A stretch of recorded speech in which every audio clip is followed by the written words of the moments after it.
한국은행 경제연구원에서 엊그제 젊은 사람들이 우리 사회가 엄청난 불평등 기득권 사회다. 그리고 가난이 대물림되고 부가 세습이 되고 있다라는 조사 보고서를 냈어요. 정부 기관에서 그런 이야기가 언급이 되는데 좀 충격적이었을 겁니다.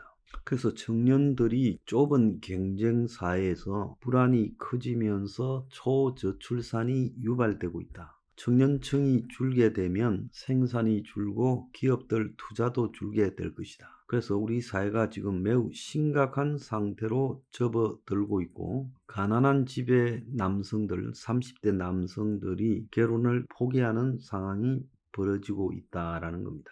그래서 초저출산 사회의 배경에 이 부의 세습, 양극화 불평등이라는 문제가 핵심적으로 자리 잡았고, 이것이 한 개인 가정 저출산을 넘어서 사회 거시 경제에도 영향을 미치고 있다라는 거예요. 현재 초저출산의 원인을 분석하다 보니까 불평등이 자리 잡고 있고, 이것은 엄청난 양극화가 갈수록 심해지고 있고, 그리고 신분이 세습되고 신분 이동의 사다리가 한국에서 완전히 파괴되고 있다. 우리 혁명 21이 주장하는 서포 15조, 더 나아가서 거기에서 결정적으로 언급하고 있는 5+3 정책이 결국은 기득권 불평등 사회 그리고 신분의 세습을 타파해야 된다라는 결론입니다.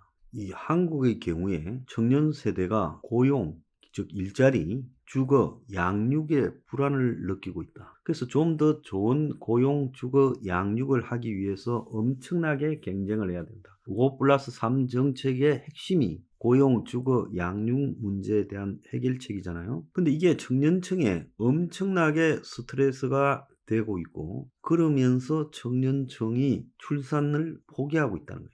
그래서 한국은행 연구원에서는 작년 9월, 10월 2,000명 20에서 39세, 20대, 30대들을 설문조사했어요. 그러니까 10년간 불평등이 심해졌다가 84.9, 앞으로 10년간은 더 심해질 것이다가 87.4, 그래서 불과 한 15%, 13% 정도 빼놓고는 전부 불평등이 심하고 더 심해질 것이다라고 느끼고 있다는 거예요. 그러면 그러지 않다고 대답한 사람들은 그래도 살만한 2030이고 나머지 85%가 살기가 어렵다는 거예요. 그러니까 대략적으로 우리 사회에 이 불평등을 심각하게 자각하는 계층이 85% 이상 되고, 그나마 그런 대로 괜찮다는 게 15% 정도다. 흔히 이야기하는 중상층과 상류층 일부만 2030이 불평등을 덜 심각하게 느끼고 나머지는 다 심각하게 느낀다는 거예요. 그래서 20대에서 이제 불평등에 관한 대표적인 계수인 지니 계수를 이제 조사를 해봤는데, 1에 가까우면 불평등하고 0에 가까우면 평등에 가까운데, 20대의 순자산 지니 계수가 0.5, 30대에서 50대에는 이것보다도 더 낮은 0.52, 0.53이 나왔다는 거예요.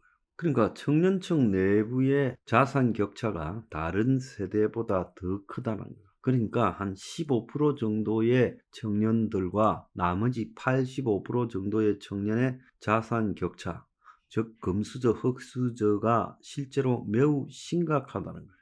자산에서 지금 이런 불평등의 격차가 크면 근로노동소득으로 아무리 만회해봤자 이 격차를 줄일 수 없다라는 절망감이 지금 이 불안으로 작용하고 있다는 겁니다. 개인 청년들에게 물어보니까 개인의 노력에 의해서 계층 이동의 가능성이 있냐 물어보니 68%가 아무리 노력해도 이동이 불가능하다. 흔히 조국의 말처럼 개천에서 용날 수가 없다. 이렇게 이제 말을 했다는 거예요. 그러니까 조국이가 맞는 말을 했죠. 뭡니까? 가재나 뭐 개나 새우나 이런 것들은 또랑에서 나름 즐겁게 살면 된다. 이렇게 말을 했죠. 3분의 2, 정확하게 3분의 2가 넘는 청년들이 신분 상승을 하는 것이 불가능하다는 거예요.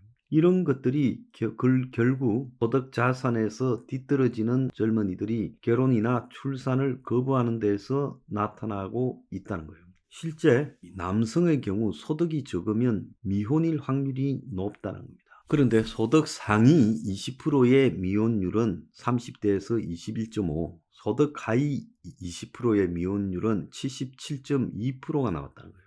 그래서 소득이 적으면 결혼할 확률도 줄어든다. 아예 소득이 적은 계층에 속하는 남성들은 결혼을 안 하려고 작정을 하고 있다는 거예요. 그래서 과거에 우리 세대에서는 어려워도 다 새빵 살고 전세 살고 했다 이렇게 하지만은 이제 불평등이 매우 심화된 상황에서 이런 고생들을 젊어서 겪으면서 나중에 잘 된다라는 보장이 전혀 없기 때문에 처음부터도 고생할 일은 아예 하지 말아야 된다라고 의식 구조가 바뀌고 있다는 거예요. 그래서 불평등 때문에 미혼이 높아지고 저출산이 되고 결혼하고 애 낳으면 더 안 좋을 수 있다. 그러니까 0.7 이하의 출산율이 지금 유지되고 있다는 거예요. 그래서 인구 1000만 이하의 큰 나라에서 전쟁도 아닌데 1 이하의 출산율이 나오기 어려운데 한국은 0.7에서 이제 0.6으로 가는 출산율이 나오고 있다는 거예요. 그래서 참말로 한국에서 벌어지는 현상이 희귀하다는 거예요. 이런 식으로 청년 숫자가 적어지면 나라의 경제에도 치명타를 주고 뉴욕타임즈 말처럼 합계 출산율 1.8인 북한이 김정은이가 최근에 여성들을 두고 어머니가 훌륭하다 애 많이 낳아라 하고 있는 판에 남한은 0.6%대의 초저출산, 이 어마어마하게 심각하다는 거예요. 아이를 낳는 주체가 청년인데 이 청년에게 가장 중요한 경제적 자본이 일자리, 그리고 일자리가 소득으로 이어지는데 일자리의 질적인 측면에서 비정규직이라는 부분에 한국은행 연구원에서 주목해서 보다 보니 고용률이 좀 좋아진다 이렇게 수치상으로는 나오지만은 이 고용의 상당한 부분이 질적으로 비정규직이라는 거예요. 우리나라 이 고용된 사람 중에 임시직 비율이 27.3%, 그런데 OECD는 11.3%라는 거예요. 근데 이 임시직이 비정규직부터 여러 가지 다양한 일용직, 알바, 파견 근로까지 합치면 저는 27.3이 아니라 이 통계치보다도 월등히 높다라고 보고 있습니다. 그러니까 안정적인 소득을 주어지는 안정적인 직장에 있지 못한 사람들이 다 출산을 거부한다는 거예요. 그래서 갈수록 소득 자산의 격차가 심각하고 주요 34개국의 소득 진위 계수를 봤더니 우리나라가 11번째로 불평등하다는 거예요. 자, 그런데 저출산은 1위라는 것은 실제 우리나라의 경제적 불평등보다도 훨씬 심각한 저출산이 있다는 것은 사회적으로 느끼는 불평등의 강도가 진위 계수보다도 훨씬 더 심각하다는 거죠. 상위 10%의 국민이 점유하고 있는 순자산이 가면 갈수록 더 많아지고 있어서 그야말로 나머지 하위 90%가 가면 갈수록 절망에 빠지고 있다는 거예요. 그래서 우리나라의 저출산 관련 각종 대책들이 통하지 않을 거라는 거죠. 그래서 일자리, 주거, 양육에 대한 대책, 여기에는 사교육도 포함됩니다. 이런 것들이 해결되지 않으면 답이 없다라는 거예요. 청년들은 이 저출산의 문제가 우리 책임이냐, 애를 도대체 낳을 수가 없다, 전세, 대출, 이자, 생활비만 해도 벅차고 양가 부모 생신 등 집안 행사 용돈에 월급 절반이 날아가고 결혼하면 애 낳으면 경력 단절도 문제가 되고 이 상황에서 어떻게 애를 낳겠냐. 그래서 결혼한 직장인 맞벌이 부부도 딩크족, 그러니까 더블 인컴 노키드, 즉 수입은 맞벌이지만 애는 안 낳는다는 거죠. 자, 이걸 결정한 것은 경제적 이유. 시간이 갈수록 지금 돈 쓸 일은 늘어나는데 언제 돈을 모으지라는 생각에 우울했고 자기들이 부모한테 받은 지원을 애들한테 그대로 할 수 있는 상황이 되지 못한다는 거예요. 그래서 애를 낳지 않는 걸로 결정을 했다는 거예요. 자신의 혼자의 생존도 급한데 여러 가지 물가나 이런 올라가고 있는 인플레 등을 생각하면 애 낳아서 키우는 것이 불가능하다. 그러니까 안 낳는 게 아니라 못 낳는 것이다. 결혼을 해도 출산 계획이 없다. 서울에 억지로라도 있으려고 하는 거는 출퇴근 시간, 최근에 출퇴근 비용도 멀리서 다니면 만만찮게 든다라는 것도 확인이 되었어요. 자, 임신한 사람은 돈 걱정 때문에 절대 둘째를 낳지 않겠다고 생각을 하고 있다는 거예요. 청년층의 1인당 주택대출 잔액이 올 2분기 5,500만 원으로 3년 만에 40%가 올랐어요. 사교육비도 지금 갈수록 오르면서 이 사교육비 때문에 애를 안 놓으려고 한다는 거죠. 주변에 애들 학원에 들어가는 돈이 300만 원이 달한다는데 지금 월급 수준으로 애를 키우기가 불가능하다. 천문학적 비용을 감당할 수가 없다라는 거예요. 결국은 한국의 젊은 성들이 개인의 이해관계에 대해서 굉장히 몰두하죠. 불평등이 심해지면서 심해지면 심해질수록 전부 개인주의화가 됩니다. 그 참 신기한 이야기예요. 그래서 개인주의화 되면서 개인의 계산을 때려봤을 때 이런 불평등 사회에서 애를 놓는 것은 손해다라는 결론에 도달하죠. 참으로 서글픈 세상이다. 일, 주거, 그리고 양육, 이 부분이 해결되지 않으면 지금 답이 없는 겁니다. 거기 그런 측면에서요, 스포 15조나 5+3 정책이 굉장히 중요하다는 거예요. 그런데 아무도 관심 없습니다. 우리만 떠들 뿐입니다.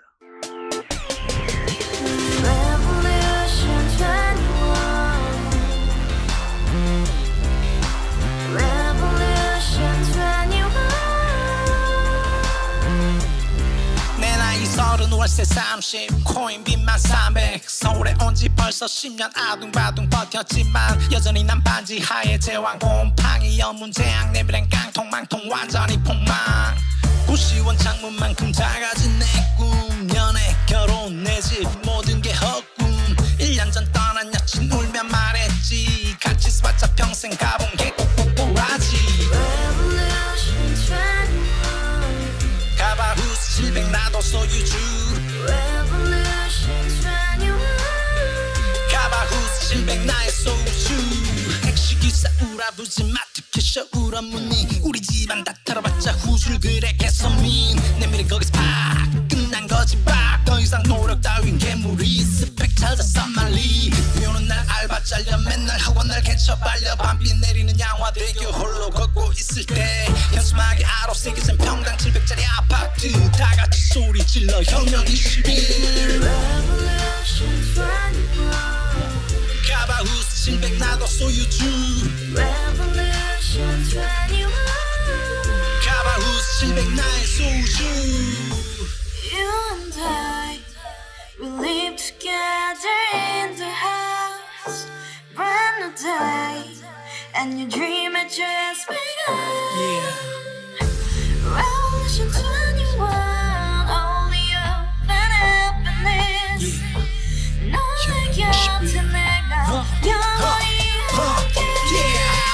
지금까지 정치인들 입만 열면 찝찝찝 개소리 멍멍멍 쳤다 하면 뻥 잘난 부모 만나 잘난 학교 나오면 뭐 한다 우동살이 꽉 찬 대가리 깡통 소리 텅텅 저 푸른 조원이의 그림 같은 집을 짓고 평상사천 팔면 뭐해 평생 살 수 없는 집 내일의 내 꿈 희망 퀸사란 아닌 집 우리의 미래 혁명 21 Revolution 21. 가바후스 700 나도 소유주 Revolution 21. 가바후스 700 나의 소유주 Revolution 21. 가바후스 700 너도 소유주 Revolution 21. Yeah 가바후스 700 너의 소유주 Revolution Yeah 21. 가바후스 700 나도 소유주 Revolution Yeah 21. 가바후스 700 나의